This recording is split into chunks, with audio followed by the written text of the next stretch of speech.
lounging, son.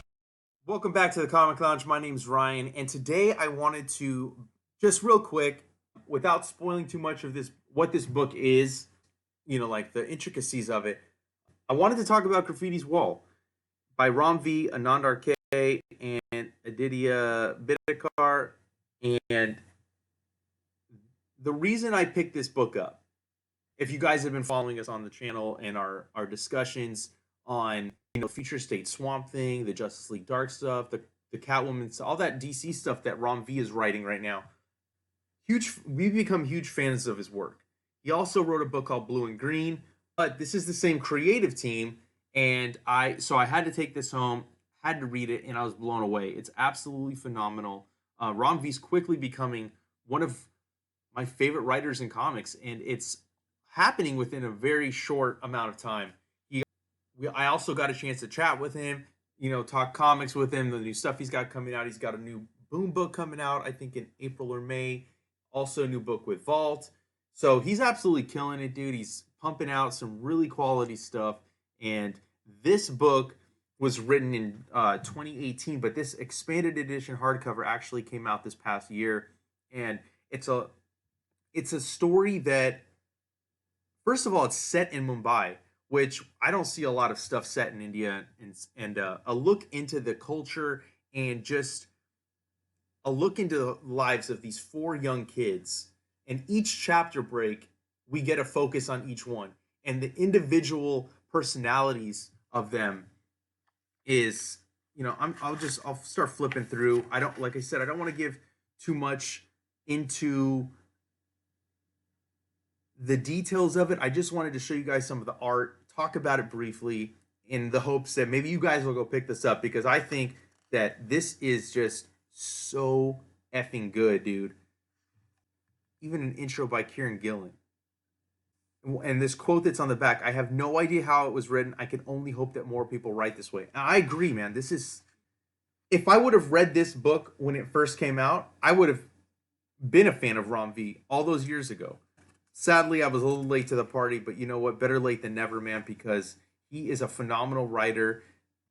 The characterizations of the people that he writes, no matter whether it's for the big two or now, I'm reading in his indie stuff, he just has such a awesome grasp on giving each character their own unique voice. And like I said, first of all, Anand RK, because I'm not going to try to pronounce his last name. I don't want to butcher it or anything. But his art, too, is just full of, I don't even know how to describe this. But this art style is, right up my alley. Full of detail. Right here, too, the graffiti. So intricate that, the minute I got to this page, I was like, dude, I'm so enamored with this art style. So his nickname is Graffiti. And we see him running away from the cops and stuff like that. Like I said, I won't get too into I know I keep saying this. I won't get too into the intricacies of the story. I'll just flip through, give you guys a little glimpse. But, he's an amazing artist. His pal over here, Jay, is kind of, he kind of like another street urchin, you know what I mean? He's not exactly on the up and ups. He has his own deal. He's kind of sweet talking the cop, paying him off with, money that he earned. Not necessarily did he earn it, but it's someone else's money, and it happens to be like a drug lord in Mumbai. First we meet Graffiti, then we meet Jay, and then we're gonna meet the rest of the crew. But really, the relationships and how each one of them deals with, their reality, right? What they're going through. I don't want to say that I wish it was longer, because I almost feel like he hit that perfect sweet spot where it's just the right amount of length and we get just enough time with each of the characters so that you get who they are, where they're coming from, and you end up caring about them in such a short period of time. You have his dad who thinks he should be doing something other than art, chucks his sketchbook out the window. Even this image right here, how detailed it is. The coloring of this book. Dude, this book is something to behold. And I can't believe that this kind of like passed me by when it first came out. But this is a page that we end each issue with, and you'll see it as we go in. And Graffiti keeps adding stuff to this wall, and before you know it, it's insane. I mean, Anand could have been a graffiti artist. Really, got this. This is the guy Mario that Jay's running drugs for. Kind of an asshole. And again, like just the cockiness, just in this image, like you can see it. You don't even need to hear or read the dialogue to get right off the bat what a douchebag this guy is. Right here, again, the graffiti's expanding on that wall that they're at, and the lettering, the hand lettering by Aditya Bidikar is also it really helps make this book, the complete package. And it's cool to see, like this culture that doesn't get enough of a spotlight, at least in American comics. I'm sure like it's not everywhere. It's just in America. But it's not stereotypical. This is written from somebody that knows the culture and drawn by somebody that is knowledgeable in this culture and has experienced probably most of this firsthand. That's what really makes this story so like it flows so well. It's a perfect marriage of like story, script, lettering, art. Everything in here is just it's phenomenal, man. And even injecting like so we got the graffiti culture in here, we got the hip hop because Jay wants to be an MC.